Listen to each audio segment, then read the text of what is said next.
With so many paths and practices, how can we trust what is being presented under the banner of Hinduism? Both Christianity and Islam build their faith on historical records. Any knowledge of what Jesus said and did has not come from eyewitnesses, but from sources written decades after by unknown people, sources which contain significant discrepancies. All knowledge of what Muhammad did and said has come from hadith, put together some 200 years after the Prophet's death, and these sources were used and controlled by an Arab empire. God's revelation for the Abrahamic religions is not based on any first-hand information, but on questionable historical evidence from thousands of years ago. You can't prove the past.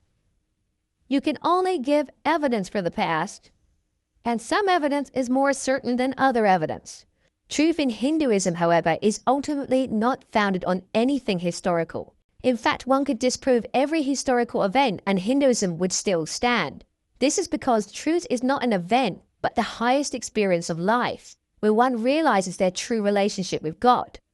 By experience, we do not mean something dependent on a mental, emotional, or even intellectual process. It is a transcendent state of consciousness beyond this physical reality. It cannot be understood with logic or even effectively articulated in words. This concept of God realization is not unique to Hinduism. It is universal to mankind. There have been many personalities who have reached these transcendent states despite the dogma and culture they were in. Christian saints, Sufi mystics, and even those of no real tradition have throughout history declared their realization in the language and context of their time. Who am I, and who or what is that self that I cannot live with? Then that thought brought about the separation, and then there was an I, and then this unhappy me was somehow recognized as not real.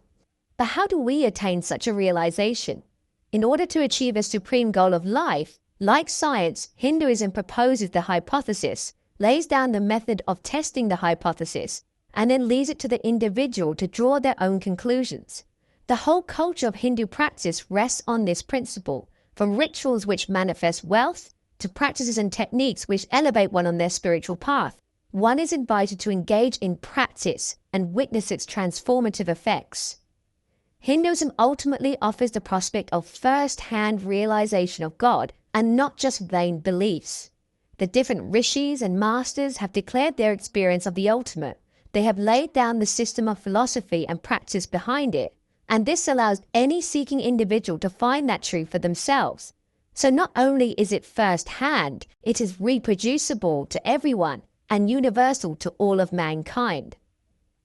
Although the truth is accessible to all, it is important to make clear that not everybody is ready to achieve a supreme state of God realization. Many, if not most, do not have a desire to embark on a spiritual path. You have to understand, most of these people are not ready to be unplugged. For most, success and prosperity in the material world is seen as the ultimate goal of life. As a result, many people are unlikely to take up spiritual practice in any meaningful way. As Krishna says in the Gita, out of many thousands among men, one may endeavor for perfection, and of those who achieve perfection, hardly one knows me in truth. Unlike Abrahamic religions, people who do not seek truth are not condemned. Hinduism understands there are different stages of spiritual growth, and people will engage with the tradition at their own level. We must remember, God realization is not a part-time affair. It is not one transient experience among many others. It is the complete, core transformation of who we are, an unimaginable state that dissolves everything else. Hence, such a state can take lifetimes of spiritual evolution to attain. The progress each soul makes is carried on from one life to the next. Hence, the reason why some may be born innately seeking truth, and others not at all. The next question that may spring to mind is, if there is one ultimate experience of God, then why is there so much diversity within Hinduism? Why are there so many masters speaking of their experience in such radically different and contradictory ways? As mentioned in the first video, the Rig Veda states, Ekam sat vipraha bahuda vedanti. The truth is one, but the wise speak of it in many different ways. For example, some, like Shankaracharya, have put together complex philosophical systems explaining that the ultimate state is where we realize there is no difference between us and God. The world is essentially unreal, and beyond the apparent multiplicity that we can see, There is absolute oneness. Practice is about contemplating the great revealed truths, such as Aham Brahmasmi, I am God. There are others, for example, like Ramanuja and Chaitanya Mahaprabhu, who belong to the Bhakti traditions, and they see the ultimate state as being completely surrendered to God and reaching the highest states of unconditional love. Practice for them is about performing acts of devotional service, such as mantra chanting and temple worship. The pursuit of truth is like climbing a mountain. There are many ways to get to the top, and each path we tread will be a different journey, with different challenges and opportunities.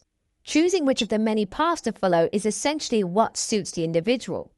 For some, God as an impersonal reality beyond the physical universe resonates deeply with the way they see life. For others, it may be quite different. God must be a glorious personality that we can have a loving relationship with. Some may be attracted to the majestic personality of Vishnu. Some enjoy God as the meditative and merciful aspect of Lord Shiva, while others view the Supreme Personality as a mother figure who constantly nurtures and tends to her children. Hinduism acknowledges and celebrates difference, and it is for each individual to decide which connects most with them. Without this initial connection, one cannot embark with any real sincerity on any path to truth. Superficial reasoning is not enough for one to give themselves fully to the pursuit of God.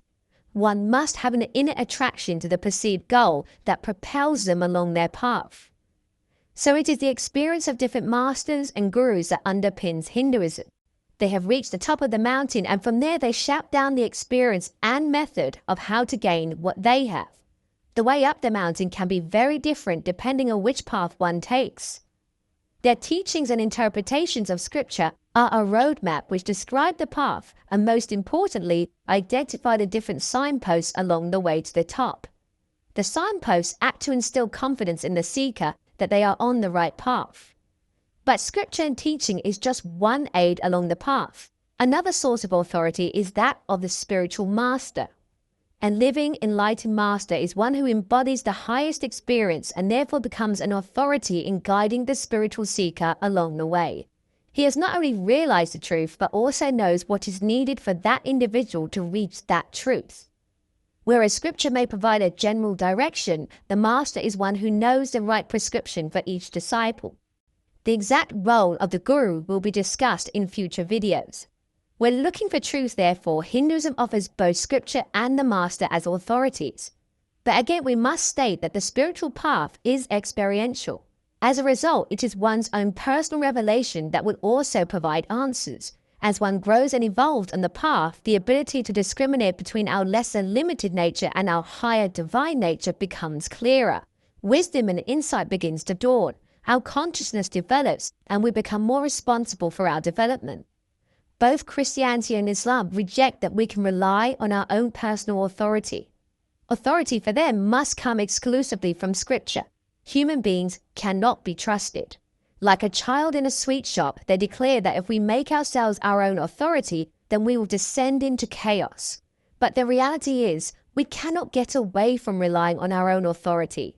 No matter how much scripture we have, we will always have our own interpretation of it.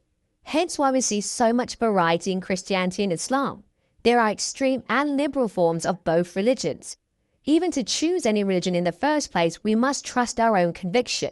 Personal revelation is part and parcel of the experience of life. To an immature seeker, truth needs to be black and white. There needs to be clear boundaries that stop them giving in to their lower nature. There needs to be rewards which entice them into action and consequences which instill a fear of stepping out of line. But to the sincere, mature seeker who has a genuine thirst for truth, such policing is not necessary. The longing for the spiritual goal is what naturally causes one to stay true to the path. The reward is not material pleasures in paradise, but attaining God himself. And the punishment is not torment in hellfire, but the prospect of failing to attain God at all. In conclusion, we can see that Abrahamic religions are theologies which present their case for truth by incessantly trying to piece together historical evidence. The God who made the stars, the galaxies, heavens and earth, who designed the human body and all of its processes, apparently didn't think to communicate directly with humanity. Instead, the evidence of his message was left to be confirmed or denied by professors at universities and through vague carbon dating techniques. No Christian or Muslim can know for sure that the events of their founder actually happened as they believe. At best, they can be inferred, speculated about, and followed with a leap of faith.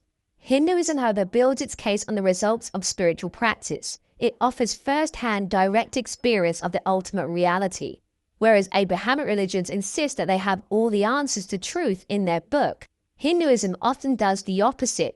Using spiritual techniques, it encourages one to abandon the limited dogma of the mind, leaving one in a pure seeking or surrendered state, a state that is ripe for the direct realization of God Himself. Many thanks for listening.